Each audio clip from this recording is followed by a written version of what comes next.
Okay, I'm Andrea Zemrau, and I am the owner of AZ Whole Health. It's a business that encompasses Reiki, sound healing, and health coaching. I'm basically here to help you reclaim your whole health. Yeah, Cool. And what are we talking about today?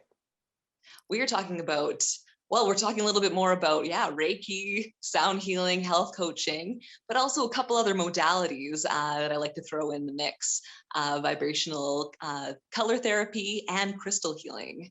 So yeah, we've got a good mix of a lot of different topics. They all tie together, I like to think, for sure. Cool. Well, let's start at the top. What Yeah. is Reiki?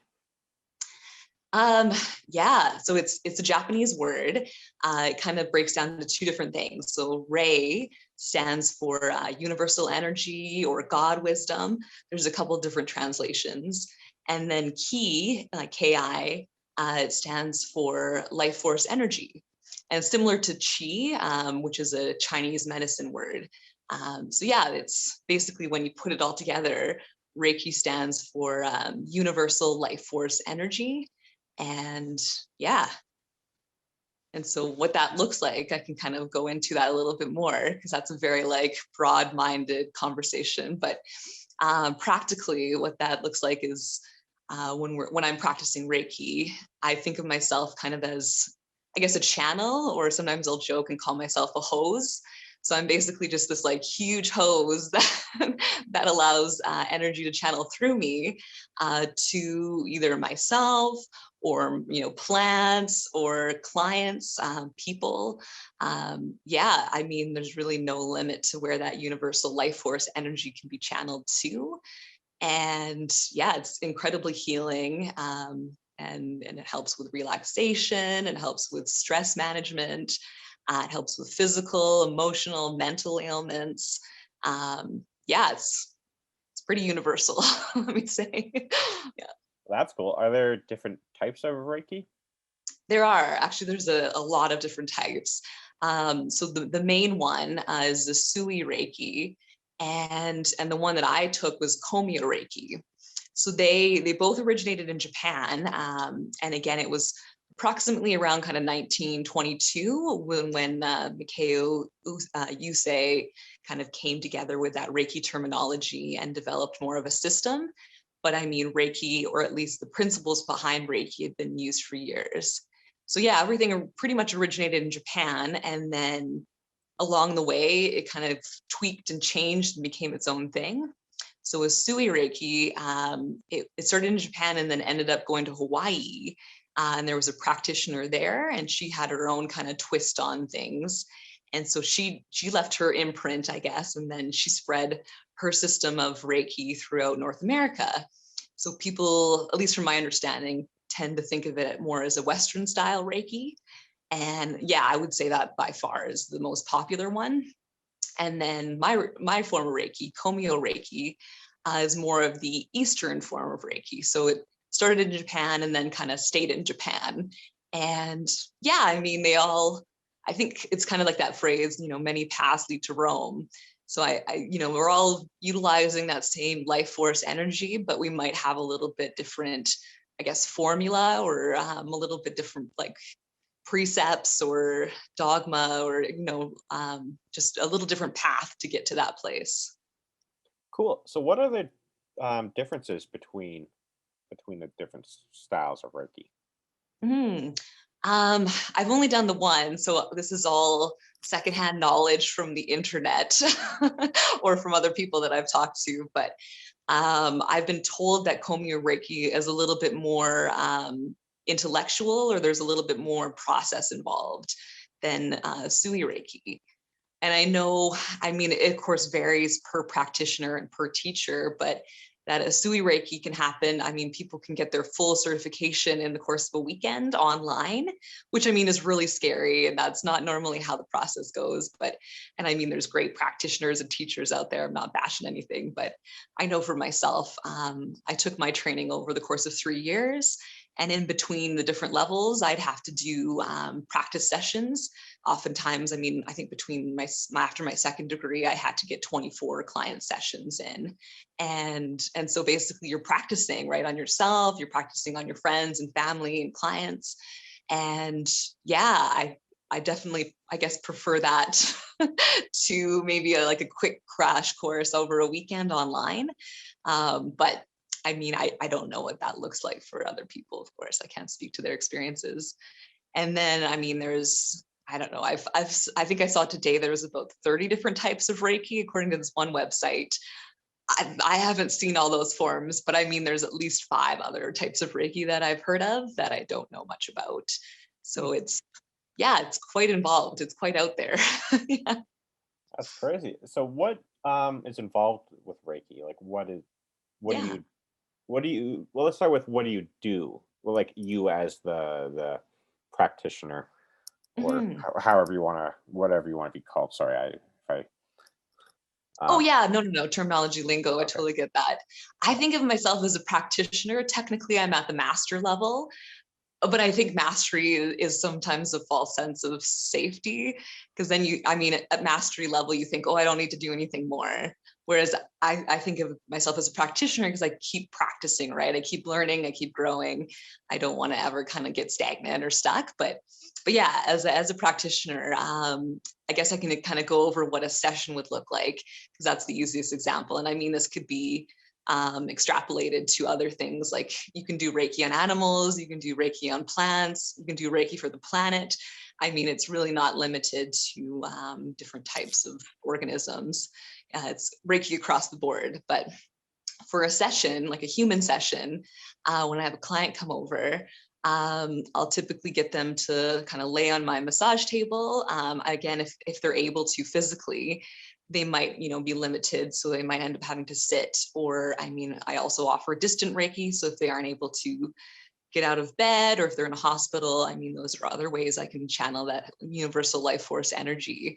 But with a client on the massage table, I will basically, I'm channeling that life force energy to wherever I feel like I'm guided. And for different people, they get that guiding in different ways.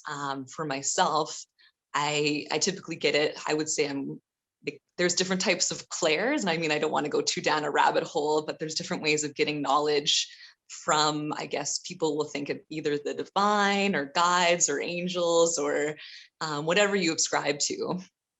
For myself, how I get information is typically by feeling or by knowing. So I'll have just an awareness that, oh, there's a blockage on, their ankle, or maybe they're having an emotional blockage, like they've closed their heart down. And so I will focus on channeling that Reiki energy to that specific area. And usually, yeah, it's to do with some sort of blockage or something that's just blocking the flow of energy. And I also work with the chakra system, which again is a little bit of another rabbit hole, but we have different meridians in our bodies that are kind of like focused energy. And we have a ton of them, but the kind of main ones, or there's 7 main ones that are throughout your body. And they kind of go from the top of your crown all the way to the base of your tailbone. And so, and they're different, they have different qualities ascribed to them. So, I mean, for example, you have a throat chakra, which is in your throat, and it's typically ascribed to communication. So if you're having problems like expressing your truth, or just speaking up for yourself, or having confidence, sometimes that means that your throat chakra is out of whack. And it can be overactive or it can be underactive. And if that's not working, the flow of energy from your crown to your tailbone doesn't flow quite as well as it should be. It kind of blocks it up. So you want to get that flowing. You want to be flowing everywhere, basically. And I mean, we sometimes experience physical symptoms in our physical bodies, but they aren't necessarily a physical cause, which was really mind-blowing to me when I first started doing Reiki, or when I first had Reiki done for me. I had physical symptoms and I was like, they're physical in nature, right? And so I went to a bunch of physical modalities like chiropractors and physiotherapists and massage therapists. seeking help. I wanted to get to the cause and not just deal with the symptoms, but no matter what I tried, I kept having to go back and never kind of getting relief. So it was really amazing to me when I first went to Reiki, and I was like, all of a sudden I was having these physical symptoms on a massage table. And I was having an asthma attack and some allergies came up, and it was like, what's happening? Like, I'm just the practitioner who became my teacher. She wasn't touching me or physically manipulating my body in any way, but I was feeling all these different physical symptoms. And then I came to realize through her help that it was like, oh, the physical symptoms that I was experiencing weren't physical in nature, they're energetic in nature. So it's like, again, a little bit of, I keep going down these rabbit holes, but it's like hard to kind of get through the story without doing that. We have a physical body, but we also have like an energetic body. So then that's made, sometimes people will call that your aura. It's made up of a bunch of different bodies. So you've got your physical body, and then you've got your etheric body, and then you've got your emotional body, your mental body, and your spiritual body. And people have told me or have read that there's more bodies than that even. But so you could have a physical symptom like your neck is sore, and it might be physical in nature. Of course, if you're head banging at the concert last weekend, yeah, that could definitely cause some neck pain, but it could also be attributed to something else out of whack. So specifically, like if, let's say your emotional body has a blockage in it, your neck emotionally is kind of ascribed to having, if you have neck pain, it's kind of ascribed to having inflexibility, like you're not willing to look at other alternatives. So potentially you've got something stuck in your emotional body, and it's causing, or you're seeing it develop physical symptoms. So for a Reiki session, we work on all those different bodies or that aura. And so you might be experiencing physical symptoms, but we're able to kind of remove blockages in that aura or that emotional body or that mental body, for example. So yeah, it's really cool. I mean, I get guided to different areas that may be experiencing blockage or pain. I'll have a client on the table and I'll be like, oh, wow, like that right hip, hey, it really hurts. And they're like, whoa, what? Like, how did you know? Because they didn't tell me. I mean, we go over before the session a little bit about what's going on with them and what they're looking to get help with, but they don't always get into the nitty gritty, right? And so I'm able to pick that stuff up while they're on the table. And then I channel that Reiki energy intentionally to that area. But the beautiful thing about energy is that it goes where it needs to go. So, I mean, even though I'm like, my head's like, yeah, we got to fix this hip, that energy might be like, hey, actually, her heart chakra is really in trouble. So we're going to focus on getting the energy to that heart chakra first. It's kind of like triage, right? I mean, energy needs to go where it needs to go, and it prioritizes different things. So the priorities that I have and the priorities that my client has might be different than the priorities that the energy or kind of that universal guidance has. So yeah, I mean, it's super, super neat. I love having people come for sessions just because it's like super interesting to see what happens and what comes up during the session. And yeah. Right on. That was a bit of a long answer to that one, but that's all good. That's all good. So you talk about energy. Where is the energy coming from that helps the people? Yeah. So to me, I guess because I have a Christian background, I think of it from coming from God.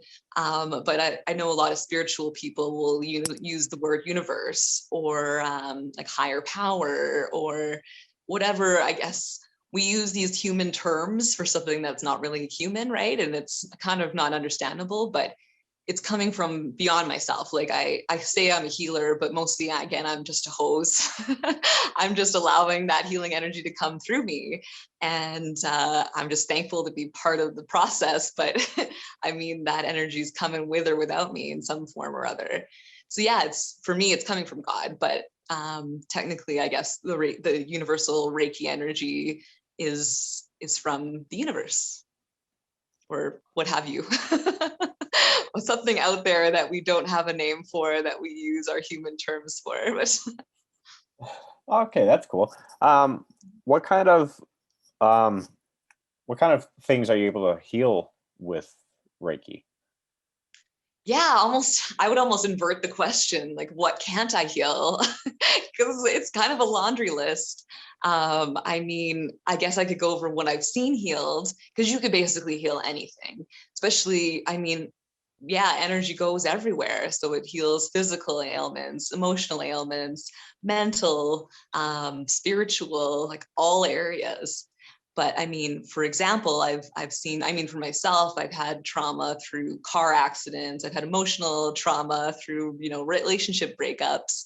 I had asthma, allergies. I mean, all those things. I've used Reiki to help heal me through the years. And then for clients, I mean, I've seen all different types of things, physical ailments like, hurting ankles or, sore calves or bad knees. I've had emotional issues, again, heartbreak. It's tough. Mental stress, migraines. I mean, it's very, very universal in terms of what it can help heal. Okay. So you were saying like earlier your example of the person having a sore hip or whatever. And then you for the same example, you're like, oh, but their body might be like, oh, their heart needs the energy instead. Right. Um, this is gonna seem like a silly question to you, but I just don't know. Is it like different types of energy for different parts of the body kind of thing, or is it all similar energy that's being used? Similar energy. Yeah. It's just where it is channeled to. So it's almost, I think of it almost like a garden hose, like the spray. I'm just directing the spray instead of to that hip.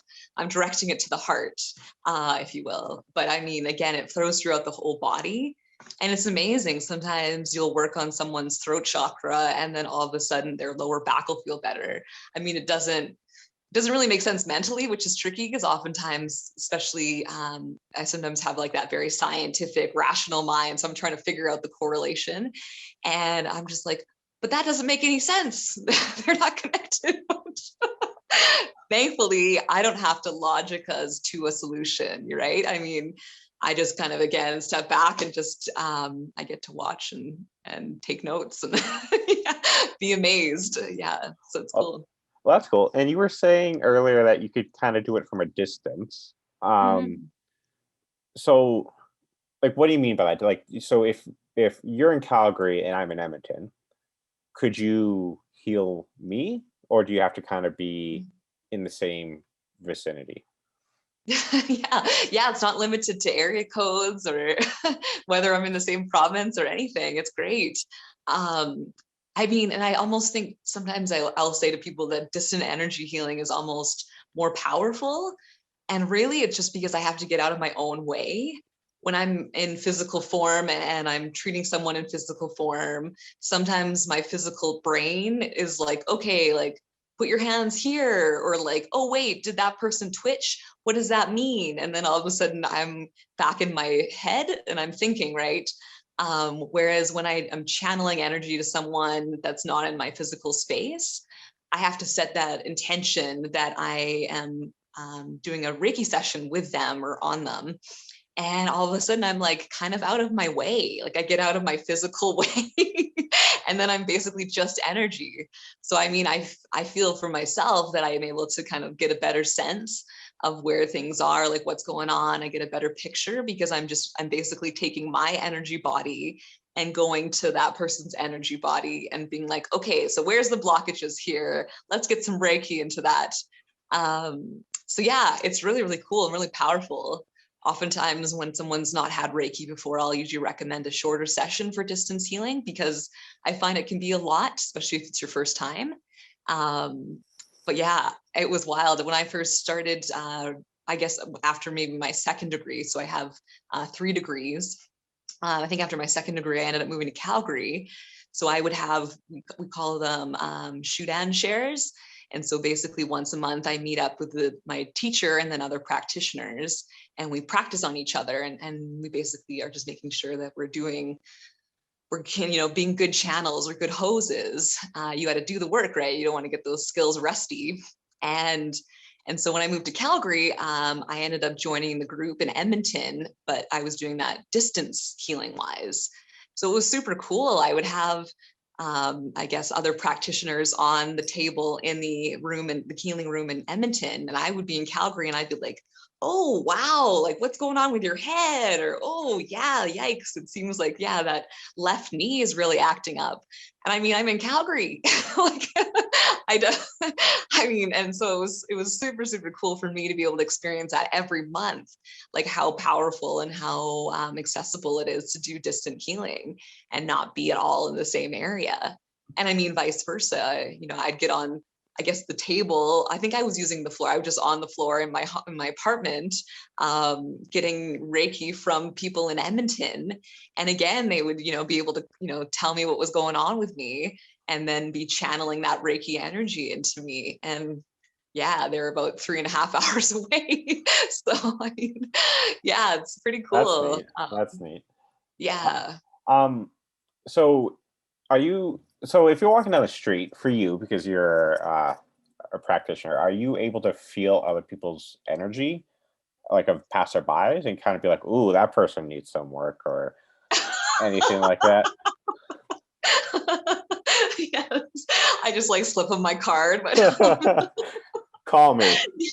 yeah, you'll be thankful you did. Um, yeah, no, and I am so thankful for Reiki because of that, because I was feeling those emotions beforehand, but I felt like I was at the mercy. Like I always joke that I was like a leaf blown about in the wind. So I'd go out, you know, to a party, or I'd be walking down the street and I would be caught up in other people's energies and kind of along for the ride.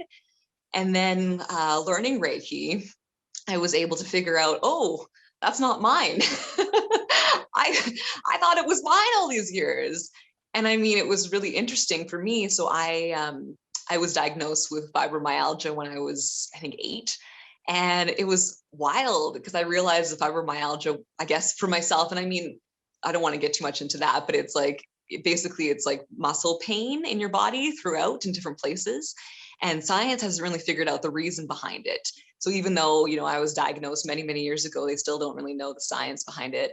And I guess, yeah, so I thought it was a physical thing and I thought it was physically caused, and it might be for other people. I don't know. I'm not a fibromyalgia expert, but getting the gift of Reiki and learning more about energy work and, you know, grounding and how to keep boundaries and make sure you know what's yours and what is other people, and how to energetically clean yourself. It was like a huge gift to myself, because all of a sudden I realized, like, I guess what I was calling fibromyalgia pain was actually energetic in nature. So I was taking on other people's energy, and I was just along for the ride and I didn't know it. And so getting that gift, I was like, oh, now I'm like, not mine, not mine. You know, I feel it and I can see it and I sense it, but I'm not as like affected by it, I guess, because I have the ability to have like solid grounding and I have boundaries and I'm able to like cleanse myself of other people's stuff, which is great, especially now, because there's a lot of like funky energy going on in the world. But Yeah. so yeah, I'm definitely sensitive, but I've been gifted the tools to kind of overcome that sensitivity, which is great. And I think a lot of us are sensitive, we just don't know. And I mean, we assume that they're physical symptoms and they're a physical cause, but that might not be the case, which is great. Cool. You said you also do sound healing?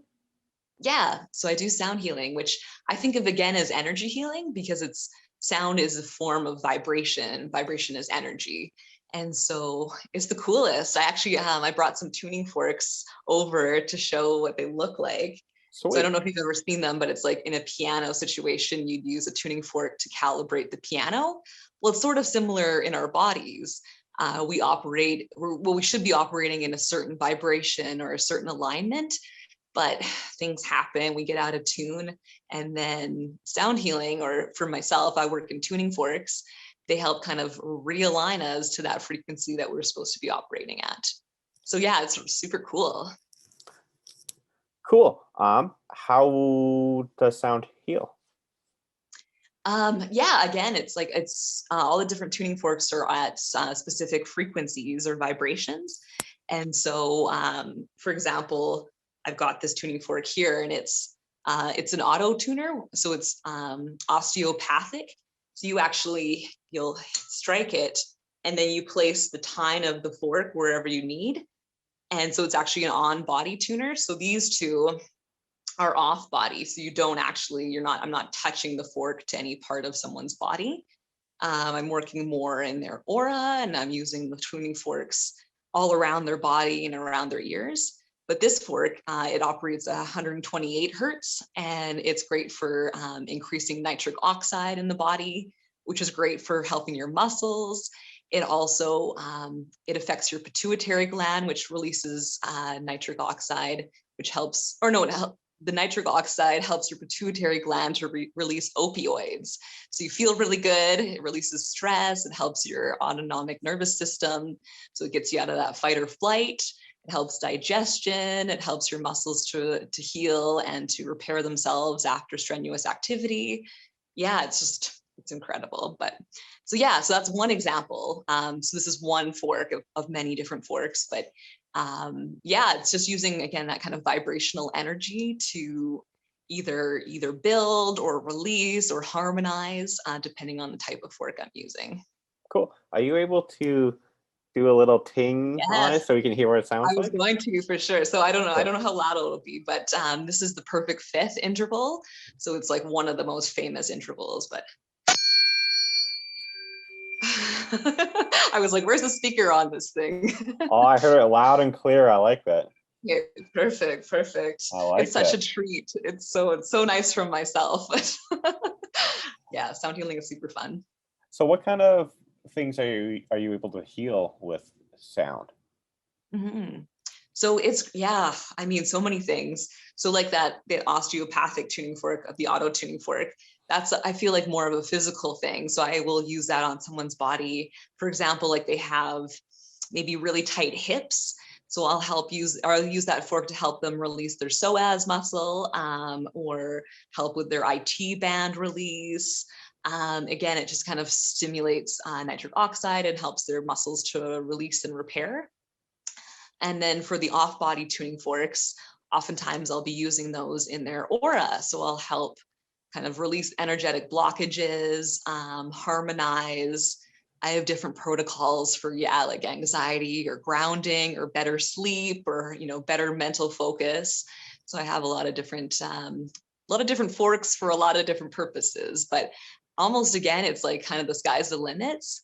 And the neat part is you can tie it in with that Reiki energy as well. So because that Reiki energy is always on, it's just flowing, right? And so while I'm using the tuning forks and I'm practicing sound healing, that Reiki energy is kind of being infused into the process as well. So you kind of get two for the price of one, if you will. Yeah. That's cool. More power. That's Mm-hmm. really cool. Are are certain frequencies more effective at healing than other frequencies? Yeah, I have certain intervals that are more, I would say, releasing. So I usually use them in concert with another type of interval that's more harmonizing. So usually I'll maybe start a session with some releasing intervals to kind of help them release anything that they might have picked up since our last session, or help release any blockages or anything that's stagnant or stuck. And then I'll bring in that kind of more harmonizing or building intervals. Then it'll kind of help them become more robust and help that energy kind of flow into those areas that were previously blocked and stuck. So yeah, there's lots of different frequencies. And again, really the sky's the limits, but you can build, you can release, you can repair. It's wild. That's cool. Do people react differently to different frequencies? Mm-hmm. Yeah, Oh, okay. definitely. I have a few tuning forks that are they're the frequency of the earth. I've read the science. I find a lot of mathematicians end up in sound healing because it can get really mathematical. So I can't speak too much to the science. How do they figure out what frequency the earth is vibrating at? That is wild. But I have at least one client who, strongly reacts to that. And I don't have the mental reason as to why that is, but it's cool. It's super cool to watch. And I think because that client reacts so strongly, I mean, it's very cathartic for them for me to use those kind of earth tuned healing forks on them when they have a session with me. But yeah, so different people will definitely react to different forks. It's almost like, so food, they say that people that have a strong aversion to something, sometimes that means that they need that food. Or if they strongly like the food, they might need that food as well. It might be healing for them. And it might not be forever. It might be healing for them in a season because they're like lacking in some sort of nutrient. But I think of that as tuning forks too. So people who have a strong reaction, either positive or negative, that tuning fork might be really valuable for them. And again, it might not be forever, but in that particular session or season, that might be something they really need at that moment. Okay, that's cool. Mm-hmm. So, for lack of a better term, but does a person kind of need to be immersed with the sound, or can they be like listening to it in headphones? Yeah, both. I mean, Okay. the on the body tuning forks, you kind of need to have them on the body. They're not they're not very loud. You get more of the vibration, and that's what you're wanting to use on the body. But the off the body tuning forks, yeah, I mean, you don't have to be physically in person. You could just have headphones on and be completely immersed in that sound therapy. So yeah, it's neat. It's similar to the Reiki energy. It doesn't have to be limited to space.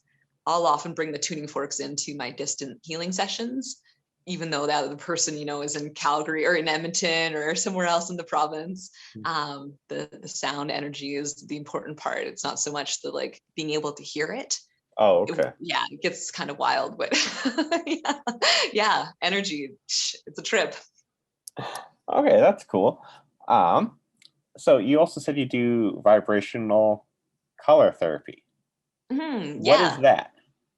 Yeah, so it's interesting. I use these things called gels, and they're basically, if you were in like a theater background, you'd see them like on stage production to kind of change the color of lights.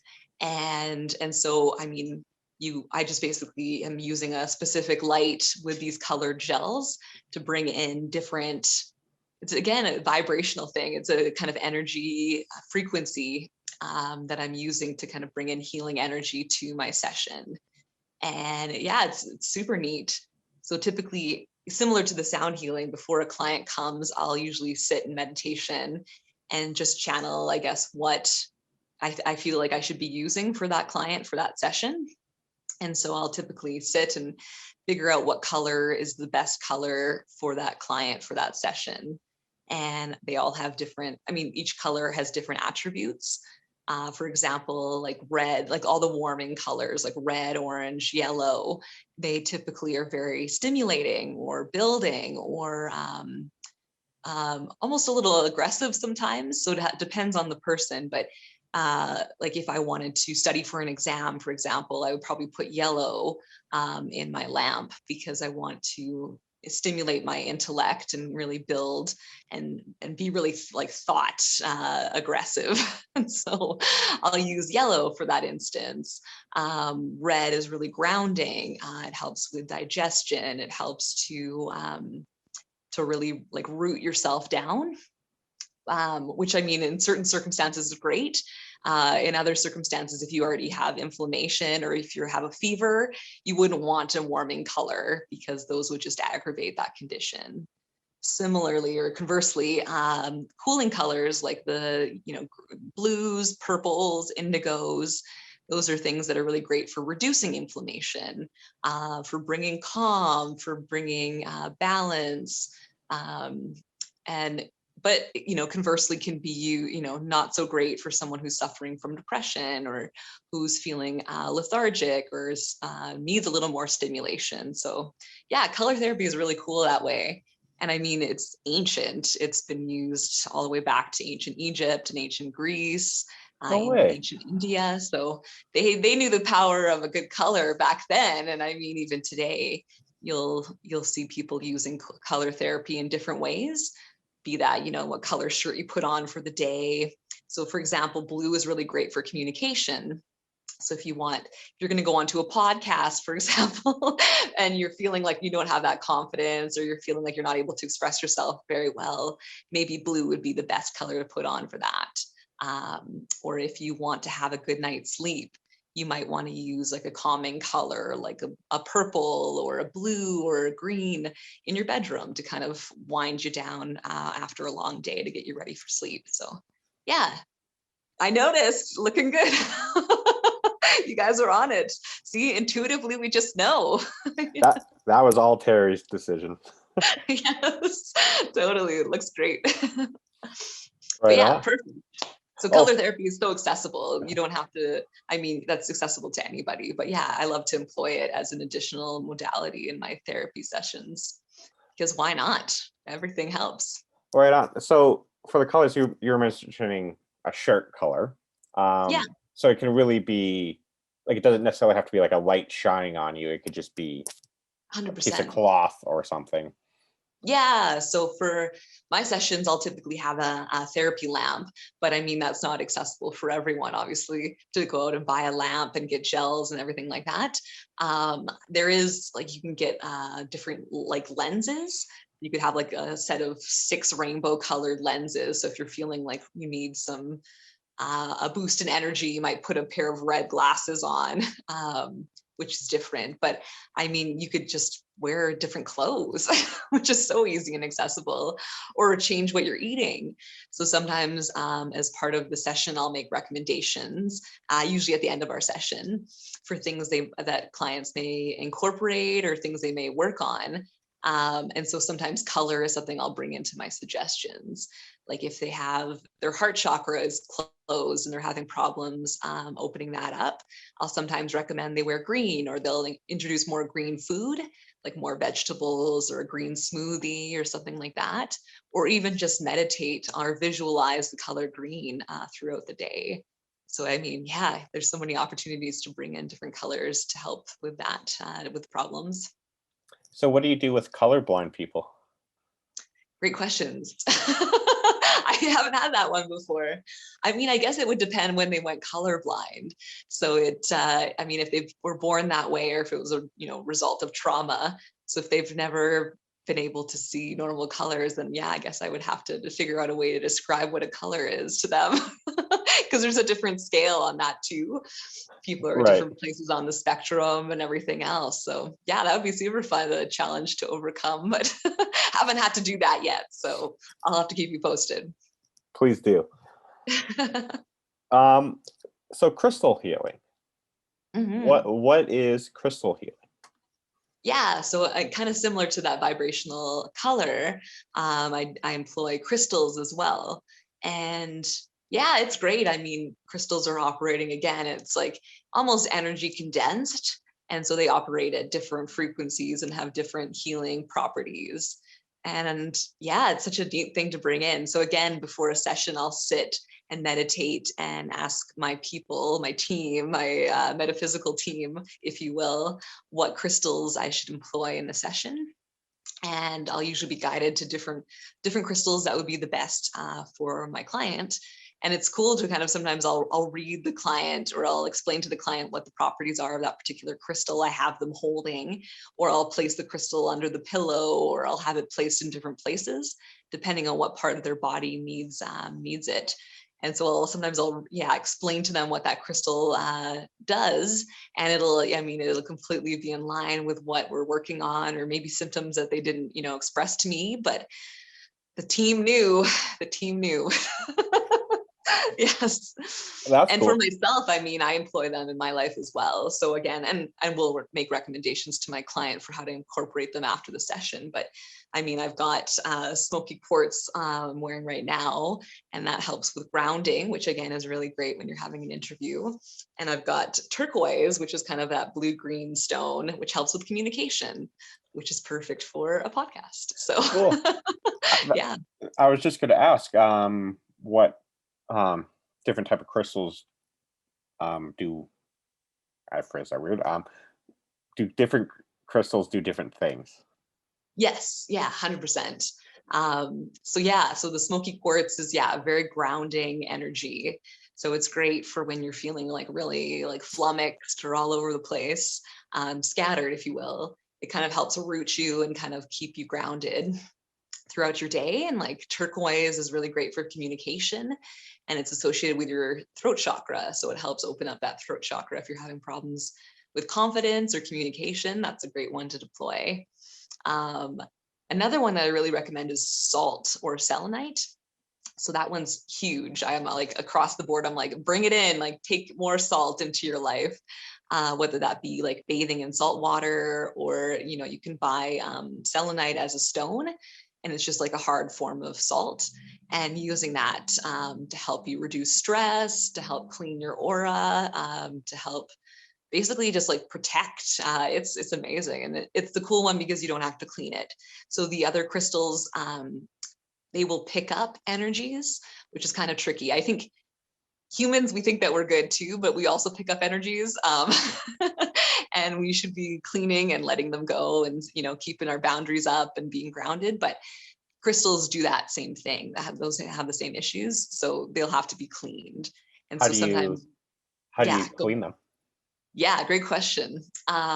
There's a few different ways, and it kind of depends on the crystal. Water is a great one, like running your crystal underwater will help kind of energetically clean away any kind of debris or energetic attachments. But you have to be careful with that one, because some crystals, selenite, for example, is just salt, right? So if you put it underwater, it just melts. So that's a problem. So it's not a universal one. A lot of people will put their crystals out under the full moon and let that like strong full moon energy clean them, which is great. Or you can bury your crystals in the garden. So are they like werewolves then? They're like werewolves in I'm that just way. kidding. Well, I mean, I think werewolves get like more feisty under the full moon, whereas crystals get more mellow and clean under the full moon. So it's almost like they're anti or inverse werewolves. Like bizarro werewolves. Okay. I'm Yeah. just kidding. So yeah, so there's definitely like lots of different ways you can put them outside in the garden. You can bury them in the soil, or bury them in sand, or not sand, salt, and so that'll clean it. Selenite's a great one because you don't have to clean it, so you can just use it, and because it's made of salt, it never takes on any energy that isn't its own, which is really nice. So that's Okay. usually because I'm like, who needs to clean their crystals? I'm like, I don't want to make life harder for my clients, right? So I'm just like, get selenite. It's easy. You don't have to worry about it. It does everything, and it doesn't ever need to be cleaned. Check, check. So does the person have to actually be physically touching the crystals for them No, to work? no, they Oh, have okay. energy all on their own. So I mean, you just can put them in your space. I mean, I employ crystals in distant healing as well, which is wild. But again, it's like setting that intention. So I'm like, in my mind's eye, I'm like, okay, I've put this crystal under, you know, if I had you on the table, for example, in Edmonton, I'd be like, okay, I've put this crystal under Stephen's head, and it's doing this purpose, you know, and I've set that intention. So, I mean, that crystal is in Calgary and you're in Edmonton. So doesn't necessarily need to be in your space or on your person. But that being said, I mean, I do carry some crystals in my pocket sometimes and things. I like to have my friends close by, but a little crystal hug, if you will. Yeah. That's cool. Does Mhm. the shape of the crystal matter at all? It can sometimes, I guess. So rose quartz, for example, is like a kind of associated with your heart and romance and love and romantic love.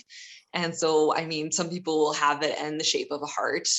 I don't know if it impacts, like if it makes it more heart centered, having it in a physical shape of a heart.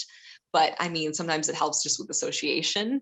So then people can be like, okay, cool. Like I'm associating that heart shaped crystal with romance or love or that sort of thing. But I guess I would say there is certain crystals that are pointed. And so if you're facing the crystal point towards something, that energy is kind of being channeled towards whatever it's pointing at.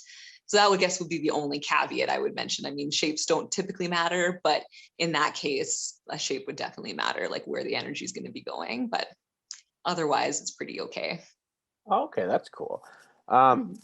so typically when you're doing a session, do you use all of those, or like Reiki, sound healing, light healing, and crystals? Do you typically use them all in a Yeah, session? wild up in here. Yes. Yeah, I deploy all of them. I mean, the light therapy in my mind is a little less active. So I just put that lamp on and let it do its thing. So whereas like the sound therapy and the Reiki, those are a little more active for myself. I'll deploy crystals, but I won't be doing like crystal therapy actively all session. Typically I'll maybe give the client crystals to hold in their hands, or maybe if I'm feeling like a blockage in somewhere in some way or other, I'll like employ a crystal to help with that. But I think like the sound and the Reiki therapy are a little more active throughout the session comparatively.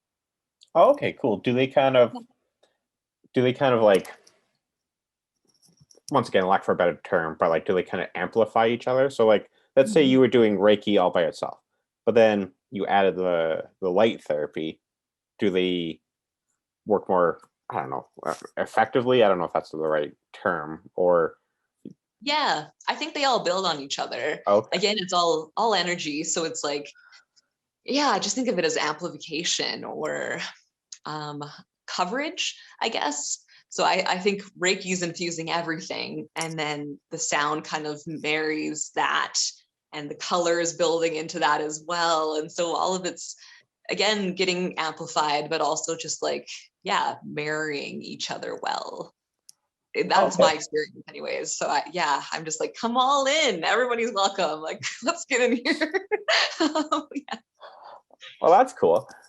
Okay, so then at the end of the session, once you're done with Reiki and all that, you say you also act as a health coach. So I'm a health coach as well. And yeah, I really love it as a support, because I mean, I love being able to bring in all these energetic modalities into the session itself, but I'm also kind of mentally taking notes as to what's coming up. And so sometimes things are physical in nature. And so those are things that I can help with from a health coaching perspective. So let's say, I'm recognizing while the client's on the table that there's some digestive upset.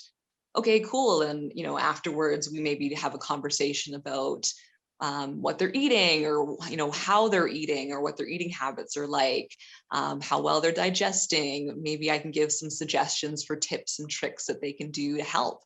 So it really marries well with everything else. So it kind of, because I don't want to say, okay, well, we had this great session and a lot of stuff moved and things are shifting and we're able to get rid of some of these energetic blockages.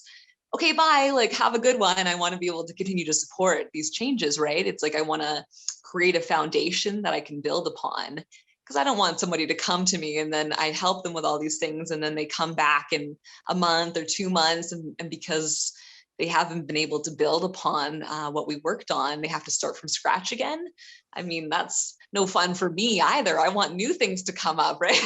I don't want to keep working on the same old shtick, but mostly I just want the client to kind of find that wholeness and find that whole health. I don't want them to have continual problems. So the health coaching piece is great to bring in. I'm able to give, more suggestions kind of practically or in a real world way. And then I do offer health coaching completely outside of any of the energetic work that I do. If someone wants, assistance with some lifestyle changes, or to kind of overcome some habits that aren't serving them anymore. Health coaching is great for that. I mean, health coaching is kind of a jack of all trade kind of thing. It's health coaches are motivators, they're guides, they're teachers, they're accountability buddies. It's like literally, all things under the sun. But sometimes, we need support, especially when we have bad behavior or bad habits that have become behaviors. All of a sudden, if something is linked to your subconscious, it's like something that you learned when you were, 6 years of age, and you've had these habits all your life. Those are pretty hard to break, even if you realize they aren't serving you anymore. Sometimes without having someone holding your feet to the fire and saying, checking in with you and making sure that you're sticking with that change, it's easy to fall off the wagon or what have you. So health coaches are great for that. So I love being able to help outside of kind of that energy work, because not everybody is interested in coming for a healing session. But if they are interested maybe in losing 5 pounds or learning how to run faster or learning how to get to bed earlier. And those are all things I can give tips and tricks and accountability for if the person needs. So Oh, that's cool. yeah, totally. Yeah, Well, it's great. I don't have any more questions, but is there anything else you would like to add? No, I think that's it. We covered a lot of different topics. I mean, I'd like to think of them all under the same heading, but yeah, we went down a couple of rabbit holes there for sure. That was great. But yeah, if people want to learn more, I mean, they can definitely reach out. So I do have a website. It's www.azwholehealth.ca. I've got all my contact information on there. I'm on the Instagram. I've got an email address. I mean, you name it, social media wise, I'm trying to do it. Plus, I've got a lot of different frequently asked questions and other things on the website if people want to explore. But yeah, feel free to reach out and contact me if you have any more questions, or if you want to come for a session. Hey, I'm offering sessions as well. So yeah. Oh, that's really cool. Mm-hmm. Wow. Totally. Well, thank you very much for being on this episode again. Yeah, my pleasure. Thanks for having me back. It was super fun. Anytime. Mm-hmm. Cool. Well, thank you very much. Awesome.